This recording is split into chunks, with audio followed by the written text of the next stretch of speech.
Salut à toutes et à tous, j'espère vous retrouver en pleine forme. Aujourd'hui, dans cette séance, je vais aborder avec vous un sujet concernant l'étude d'une fonction exponentielle, bien sûr pour les étudiants de la deuxième baccalauréat. Donc c'est un exercice global qui comporte certaines questions qu'on vous pose généralement le jour de l'examen. Voilà. On considère une fonction f de x égale à 1 demi-exponentielle de x plus 3 exponentielle de moins x. Donc, calculer les limites. Voilà les questions. Donc, je vais lire plus ou moins, bien sûr, les questions pour passer tout directement à la réponse. Vous allez stopper, bien sûr, la vidéo pour lire soigneusement les questions posées et vous allez y répondre. Alors, montrer que la limite de f de x sur x égale à plus l'infini, limite de f de x sur x à moins, lorsque tu en vas moins l'infini égale à moins l'infini, et interprétation géométrique. Donc, cette interprétation géométrique, bien sûr, ça concerne les branches infinies. Donc, montrer que f' égale à ça, dresser le tableau de variation, déduire que f de x supérieur égale à racine de 6, on considère l'équation différentielle, cette fois-ci, résoudre cette équation différentielle, montrer que la fonction f est une solution de cette équation différentielle, écrire la tangente, ou bien l'équation de la tangente à la courbe au point d'abscisse ln de racine de 6, tracer cette tangente et tracer la courbe bien sûr en prenant ln de 0 racine de 6 égale à 0,9. En fin de question, calculer en centimètres cubiques, en centimètres carrés, pardon, la surface de la partie du plan délimitée par la courbe et les axes de repère et la droite d'équation x égale à 1. Donc voilà tout ce qu'il y a bien sûr comme question. Alors, on va attaquer ces questions-là. Donc, la première question, c'est calculer la limite de f de x lorsqu'il tend vers plus l'infini. Donc, je vais écrire bien sûr la fonction pour la garder devant moi. Donc, voilà. Plus 3 exponentielle de moins x. Alors, la première question, c'est la limite de f de x lorsqu'il tend vers plus l'infini. Donc, lorsqu'il s'agit d'une question facile, je passe directement à la réponse. Pour les plus l'infini, l'exponentielle de l'exponentielle, c'est plus l'infini. L'exponentielle de moins x lorsqu'il tend vers plus l'infini, c'est 0 parce que ça donne moins l'infini. Donc, il reste quoi? Il reste plus l'infini. La limite de f de x lorsqu'il tend vers moins l'infini, ça, c'est 0. Donc, moins, ça veut dire plus l'infini. Donc, c'est plus l'infini. Ce sont des questions faciles à résoudre. Donc, la question B, la limite de f de x sur x lorsqu'il tend vers plus l'infini, donc c'est la limite lorsqu'il tend vers plus l'infini de 1 demi l'exponentielle de x sur x plus 3 exponentielle de moins x sur x. Alors ça, plus l'infini, 3 sur plus l'infini c'est 0, l'exponentielle de moins l'infini c'est 0, donc l'exponentielle de x sur x c'est plus l'infini, donc c'est plus l'infini. Limite de f de x sur x lorsqu'il tend vers moins l'infini cette fois-ci. Donc, lorsqu'il tend vers moins l'infini, c'est toujours, vous allez toujours écrire la limite de moins l'infini de 1 demi l'exponentielle de x sur x lorsqu'il tend vers moins l'infini. Donc, je peux mettre ici 1 sur x plus 3 exponentielle de moins x sur x. Alors là, l'exponentielle de x lorsqu'il tend vers moins l'infini, ça c'est 0. Ça c'est 0. Donc il me reste ça. Donc je peux l'écrire comme étant, voilà, limite de 3 exponentielle de moins x. Je dois mettre le même moins x avec un signe moins ici. Donc ça me donne, ça devient exponentielle de t sur t lorsque t tend vers plus l'infini, donc c'est plus l'infini, avec ce moins-là, ça donne moins l'infini. Donc l'interprétation géométrique, c'est que la courbe représentative admet une branche parabolique de direction l'axe des ordonnées, soit au voisinage de plus l'infini, soit au voisinage de moins l'infini. Donc voilà l'interprétation, donc on va l'écrire, CF admet une branche parabolique de direction Y. Je m'excuse si j'écris en abrégé pour bien sûr gagner un peu de temps. Donc, pour la question 2, A, montrer que f' égale. Donc là, bien sûr, la fonction est dérivable puisqu'il est composé de fonctions dérivables. Donc, il reste chercher l'exponentielle de sa dérivée, c'est l'exponentielle de x plus 3, la dérivée de l'exponentielle de moins x, c'est moins exponentielle de moins x. Alors là, je peux l'écrire comme étant 1 demi exponentielle de x moins 3 sur l'exponentielle de x. Donc, si je effectue au même dénominateur, ça me donne l'exponentielle de 2x moins 6 sur 2 fois l'exponentielle de x, que je peux même écrire, développer, en admettant bien sûr qu'il s'agit de a carré moins b carré. C'est une forme que vous connaissez. Donc, c'est a moins b fois a plus b, c'est-à-dire c'est l'exponentielle de x moins racine de 6 fois l'exponentielle de x plus racine de 6 sur 2 fois l'exponentielle de x. Donc, vous remarquez que f' elle est de signe de l'exponentielle de x moins racine de 6, puisque, bien sûr, exponentielle de x plus racine de 6 est toujours positif. Et on est de même le dénominateur. Donc, on dit que f' elle a seulement le signe de l'exponentielle de x moins racine de 6. C'est-à-dire, il faut chercher où il s'annule la dérivée, c'est-à-dire que l'exponentielle de x égale à racine de 6. Ça veut dire que x égale à ln de racine de 6.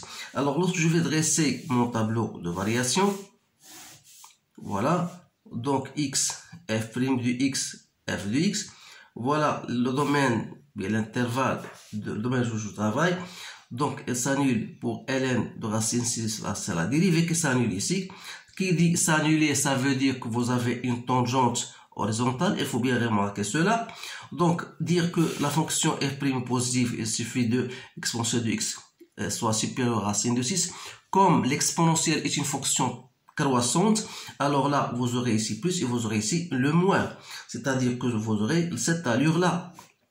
La limite de plus l'infini, on a trouvé plus l'infini.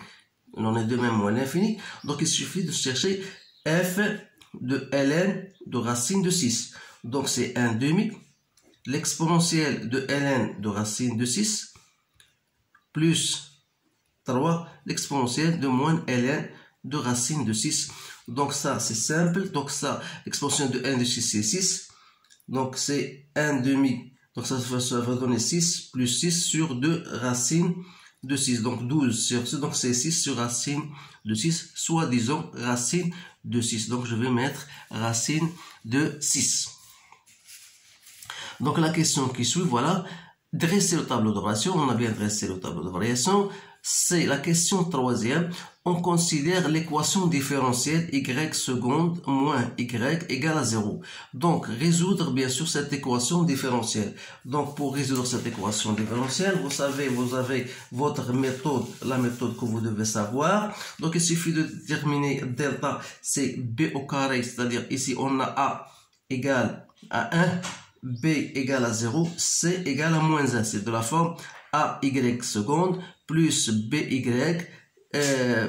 plus y prime plus cy égale à 0. Donc ce type de différenciation d'équation différentielle, vous pouvez déterminer delta comme étant b au carré moins 4ac, c'est-à-dire vous allez trouver 4, bien sûr vous allez remplacer. Comme delta est positif, ça veut dire que vous aurez deux racines R1 et R2, avec R1 c'est moins b moins racine de delta sur 2a, c'est-à-dire 1, et R2 de la même façon, vous allez trouver égal à 1. Ça égale à moins 1 et R2 égale à 1. C'est-à-dire que la solution de l'équation différentielle elle est de type alpha exponentielle de R1x plus bêta exponentielle de R2x. C'est-à-dire, voilà, c'est alpha exponentielle de moins x plus bêta exponentielle de x. Maintenant, on vous dit, voilà, vérifiez que f est une solution de cette équation. Donc, pour montrer que f est une solution, il suffit de montrer que f seconde de x moins f de x égale à 0. Alors, premièrement, il faut déterminer f seconde. Donc, je peux choisir l'expression que j'ai trouvée en premier moment, c'est-à-dire l'exponentielle de 2x moins 6. Voilà, j'ai trouvé deux fois l'exponentielle de x, voilà f'. Donc, je dois faire une autre dérivée. Donc, c'est 2 fois l'exponentielle de 2x fois 2 l'exponentielle de x moins 2 exponentielle de 2x moins 6. Voilà. Fois exponentielle de x que je divise par 4 exponentielle de 2x. Ça veut dire le tout au carré. Donc, je trouve que si vous faites votre, bien sûr, voilà, c'est 2 fois 2, c'est 4 exponentielle de 3x, moins 2 exponentielle de 3x, plus 12 exponentielle de x, sur 4 exponentielle de 2x. Donc, vous faites votre calcul, vous faites la simplification. Donc, j'ai trouvé l'exponentielle de 2x plus 6 sur 2 exponentielle de x. Donc, il me reste maintenant de faire f seconde de x moins f de x, c'est quoi? C'est l'exponentielle de 2x plus 6 sur 2 exponentielle de x, moins exponentielle de x plus 6 exponentielle de moins x sur 2. Voilà, ça c'est f de x. Donc, c'est l'exponentielle de 2x plus 6 sur 2 l'exponentielle de x. Alors, pour celle-ci, je peux multiplier par l'exponentielle de x de part et d'autre. Donc, c'est l'exponentielle de 2x moins 6 sur 2 exponentielle de x. Donc, c'est bien égal à 0. Donc, ça vérifie, bien sûr, l'équation différentielle. Question 4. Donc, écrire l'équation de la tangente de la courbe A au point d'abscisse ln de x. Alors là, vous savez que l'équation de la tangente, c'est f' de ln de racine de 6 fois x moins ln de racine de 6 plus f de ln de racine de 6. Alors là, ça saute aux yeux, bien sûr, si vous pouvez utiliser cette méthode-là, mais puisque la dérivée s'annule au point ln racine de 6, donc ça veut dire que vous avez une tangente horizontale. Cette tangente-là, dans l'équation y égale à racine de 6. Donc c'est simple, vous allez trouver bien sûr y égale à racine de 6. Vous pouvez la déduire à partir de votre tableau de variation, ou bien vous allez bien sûr faire tout ce travail, tout ce chemin-là pour déterminer que y égale à racine de 6. Donc, la dernière question, c'est, je pense, après la dernière, avant la dernière, donc, tracer cette courbe-là en prenant ln de racine de 6 comme étant égal à 0,9. C'est bien ça. Donc, je vais tracer, bien sûr, la courbe. Alors, pour tracer la courbe, je dois toujours mettre mon tableau de variation devant moi, parce que ça m'indique qu'il y a une tangente au point ln de racine de 6. Comme on vous dit, voilà, prenez ln de racine, c'est à peu près 0,9. Voilà, 0,9. Dans l'image égale à racine de 6, c'est-à-dire 2,4. Voilà, j'ai dressé, voilà, j'ai fait ma tangente horizontale. Donc, d'après le tableau de variation, vous savez bien sûr que racine de 6 est un minimum. C'est-à-dire que la courbe vient de plus l'infini pour descendre jusqu'à racine de 6. L'image de ln de racine de 6, puis monter. Bien sûr, on a trouvé limite de f de x sur x est égale toujours à plus l'infini ou bien moins l'infini. Ça veut dire que la courbe a une équation parabolique de direction l'axe des ordonnées. Donc, c'est une équation, c'est une courbe qui ne présente aucune difficulté. Seulement, il faut voir que puisqu'il va passer de ce point-là, il va attaquer l'axe des ordonnées. Ça veut dire qu'il va passer ou bien couper l'axe des ordonnées en un point. Alors, pour chercher de ce point-là, il suffit de chercher f de 0. Donc, f de 0, j'ai trouvé 3,4. Donc, la courbe va passer par ce point-là. Donc, voilà votre courbe.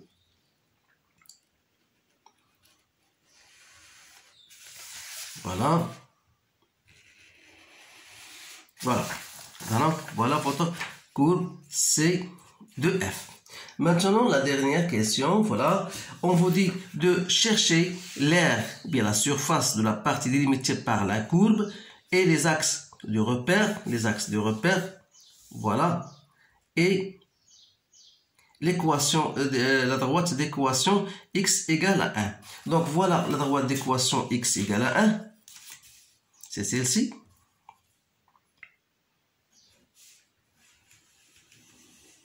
Et la droite, voilà l'axe des ordonnées, voilà la courbe, donc voilà votre surface qu'on vous demande de chercher. Voilà, cette surface R, A, ou bien je le note S, comme vous voulez. Donc cette surface-là, bien sûr, n'est autre que l'intégrale de f de x dx entre 0 et 1. Alors là, pour faire, c'est l'intégrale entre 0 et 1 de 1 demi l'exponentielle de x plus 3 exponentielle de moins x dx. Donc, c'est quoi? C'est 1 demi. L'intégrale de l'exponentielle de x, c'est toujours l'exponentielle de x. Moins, ou bien plus 3.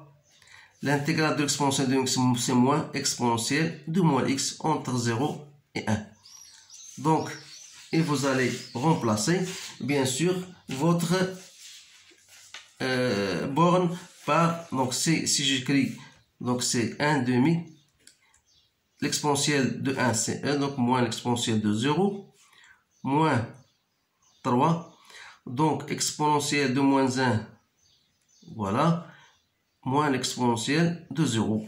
Donc ça me donne 1 demi, e, moins 1 demi, moins 3 sur e, plus 3. Donc, c'est 1 demi, je laisse 1 demi e, moins 3 sur e, donc moins 1. Donc 6 moins 1, ça fait 5 demi. Donc, vous faites votre calcul, bien sûr, pour trouver cela, sans oublier, bien sûr, multiplier par l'unité d'air. Donc, je trouve, moi, il y a une autre méthode, bien sûr. On a pourquoi? Parce qu'on vous dit de montrer que y seconde moins y égale à 0. Ça veut dire que f seconde de x égale à f de x, bien sûr.